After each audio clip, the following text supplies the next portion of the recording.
Welcome to the Charleston CFO Council. This organization was co-founded in 2015 by Robert Bendetti and Mark Carmichael in order to provide a networking and educational forum for senior financial executives to share best practices, to discuss current financial issues, and to learn about current topics related to the performance of their job. Scott Woods, good morning, sir. How are you doing? Good morning, Robert. Doing great. Thanks for doing this. I appreciate this a lot. It's good to see you. Thanks for the invite. Good to see you too. I'm glad to see you are social distancing and staying safe. I am. And you are social distancing. We're doing this by WebEx. So this is fun. I think this is a great way for the members to meet each other. A lot of people, they come once a year or once a quarter, or I haven't been able to get you to come. You have this, what I call work to do in the morning. So you haven't been to one of our meetings yet, but this is awesome. Thank you, sir. Thank you. Well, Scott Woods is the president and CEO at South Carolina Federal Credit Union. That's what I call president CEO, what I call semi-retirement. Before accepting that position, Scott was the CFO, higher position, of the South Carolina Federal Credit Union. And before that, a couple other financial institutions CFO. Got his, I believe, bachelor's degree in accounting and finance from College of Charleston. Is that right? Correct.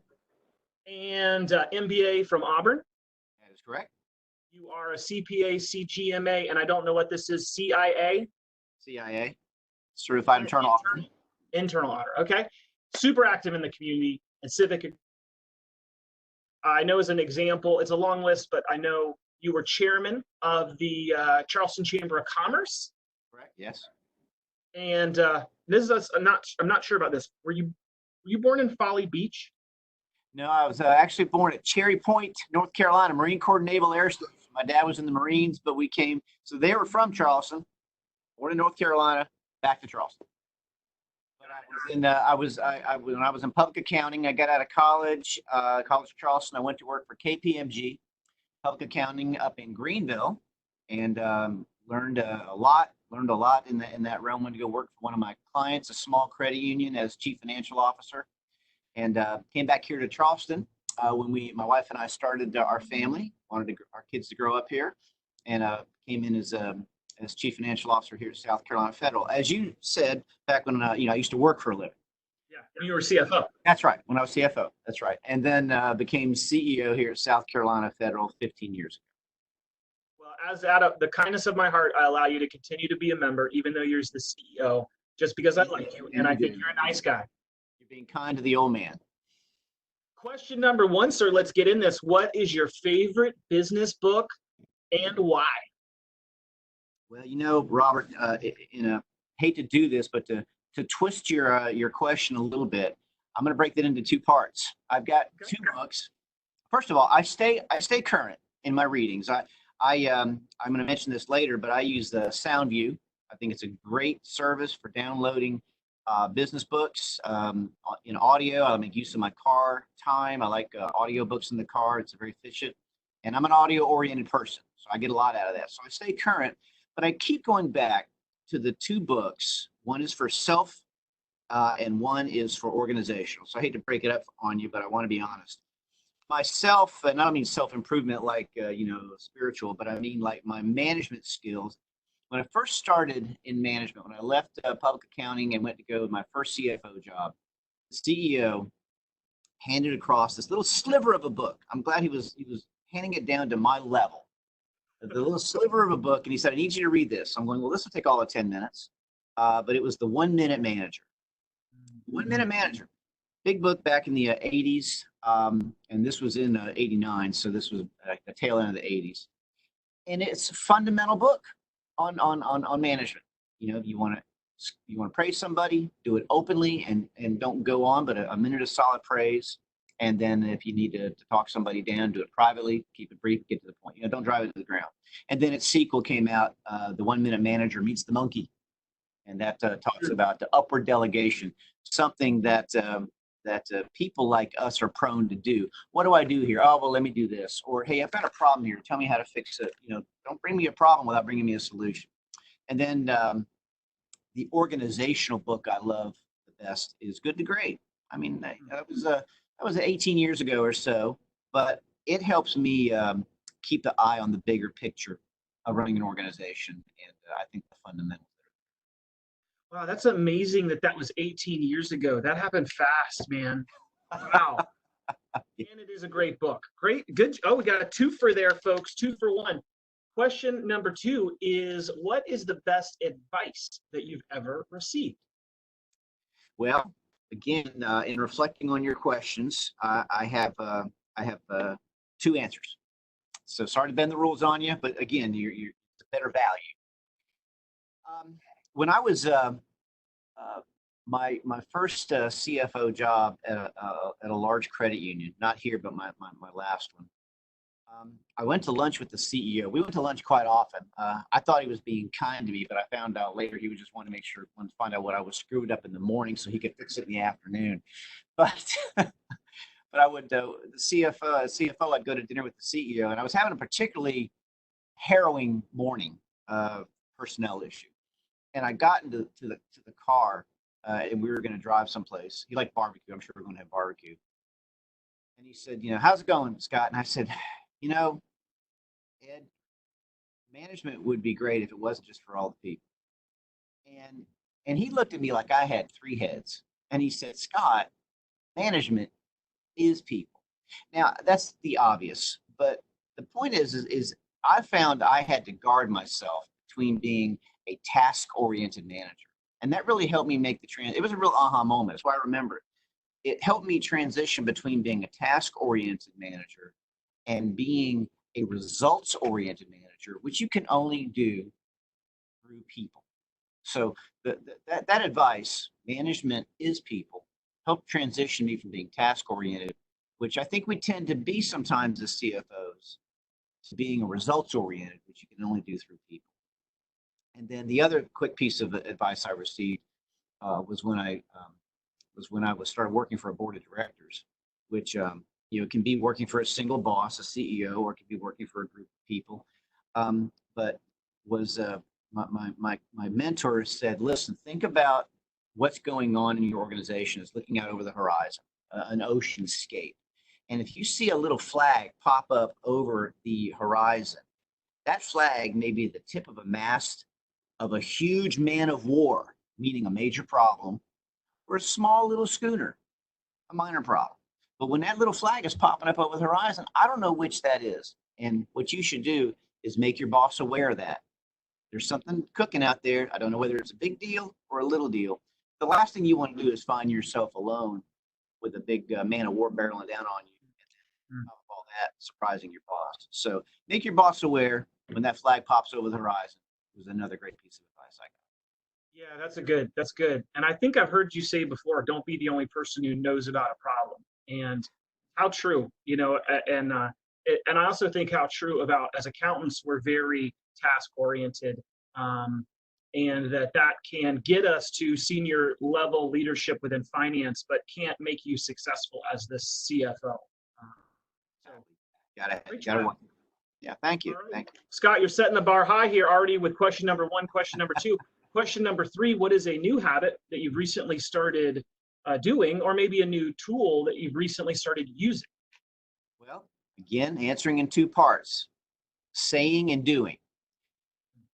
I have really leaned in the last, I'd say 3 years, that saying no does not make you a bad guy or a bad lady or a bad manager or a bad CFO. Saying no empowers you to be more impactful in what you say yes to. The person that says yes to everything, which high performing people tend to get, we all know the saying, you want to get something done right, find the busiest person.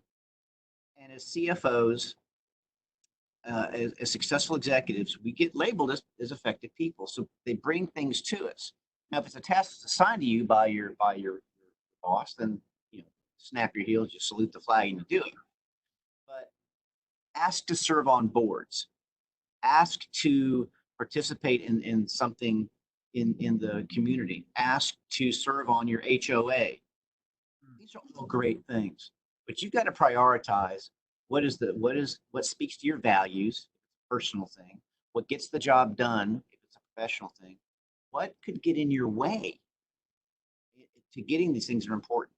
So saying no does not make you the bad guy. Saying no makes you the hero to what's important to your life, your job, and yourself. So saying no to things that can be distracting is an empowering thing. It's not a negative thing. Just got to say no the right way. And then in the doing, something I'm doing that I found beneficial, I want to throw it back to an earlier comment, is I signed up for the SoundView business book subscription. And wow, there's some great stuff down there. You can download these audio summaries of these business books to your phone, listen to them in your car. I am not being paid for this endorsement, but it's a product I like. Very good. Excellent. And so true. So true. Scott, what is the best part of your current job other than the volunteer advisors at the board of director, who I hear are amazing? Amazing. They're the bestest of the bestest. That means you. I'll tell you, what really makes my day, my week, my year is when, again, going back to getting results through people, is I have a philosophy, and this isn't unique to me. A lot of, I think, powerful organizations do this, is you hire, I have a relative. I'm not going to say whether it's a close relative like my brother or a distant relative. But I have somebody in my life that has always seemed to work harder at getting out of work than doing the work. We all know people like that. Yeah. Just joking about who that is in my life. It's actually, we see this in people we work with. If you would just do the job instead of trying to work around. So when we hire people, we look for folks with a strong work ethic, folks that have a positive can-do attitude. And we have a hiring tools that we go through here, much like every organization out there. So you hire the best. You give folks a clear vision of what is expected of them in their job. You give people the tools, the training, and the authority to do that job. And you create a safe environment where it's safe to ask questions and to make mistakes. So you hire the best, you hire good work ethics. You give a clear vision of expectations.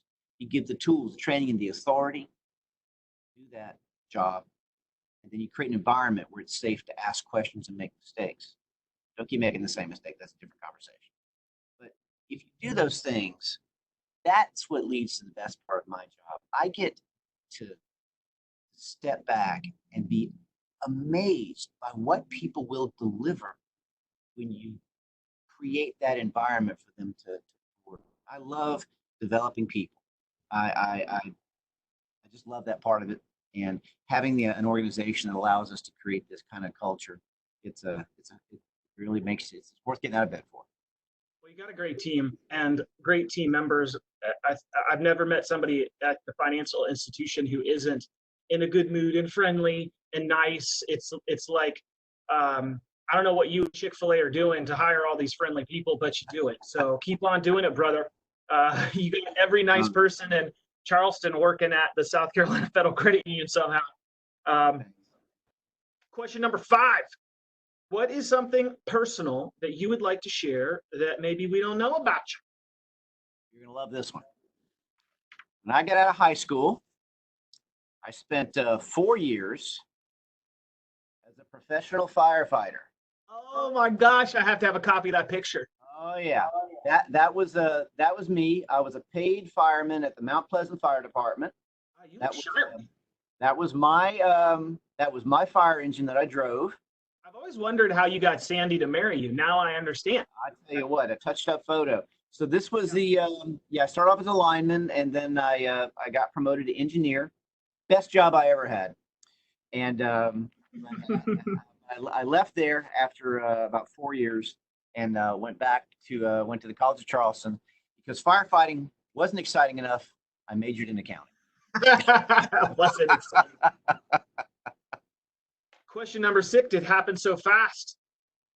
What is something that I didn't ask that I should have? And what is your answer to that? Well, I'll tell you,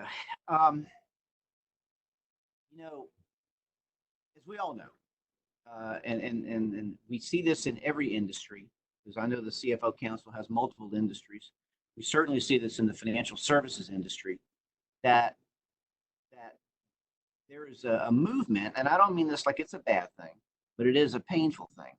There's a movement to move the United States accounting standards closer and closer and closer to an international standard. Mhm. Now, not the European standard exclusively, but because they're moving a bit as well, but to an international standard. And what does that look like? When is it? I mean, we have been working on this since I think the mid '70s as a country. Some decades have gone slower, some decades have gone faster. This decade is, I guess I should say, in the last 5, 6, 7 years, has gone very quickly, at least in the financial services aspect. So that's, I think, a question is, what's this going to look like for us?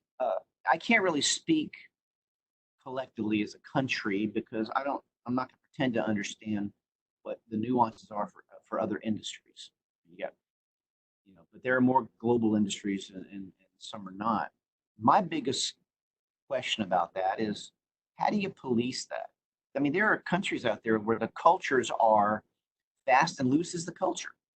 And trying to change that is not just difficult, but almost offensive, as asking us to change ours to where it's looser than it has been and what we've grown up with. So my question to myself, and I don't have the a complete answer, is what is it going to look like in 5 years in terms of moving us as a country towards international standards? And what do those standards look like? I got to tell you, I'm not an expert in European standards. And so I'm not really sure what we're moving. Good point. I've always wondered, it doesn't matter what the standard is. There's certain countries that refuse to even actually follow the standards of their current country. We won't mention the ones that are obvious. And so we spend all this time talking about what the standard should be. How about we spend some time just talking about, hey, the current standards that exist? It'd be nice if there was like a 50% adherence to the actual rule as it stands right now. Good point. Yeah. So I worry about that. I mean, getting other countries and other companies in foreign countries to tell the truth can sometimes be challenging, as we're currently working. Well, Scott, this was awesome. I learned a lot. I got some new tips and tricks. I got a new book. I knew about the 1 Minute Manager. I didn't know there was a follow-on book. I got to check that out. And great visual about the flag over the horizon. I hadn't heard that story before. That was awesome. That's a takeaway. I noticed the theme here was service and people and helpfulness. You've always been helpful to me.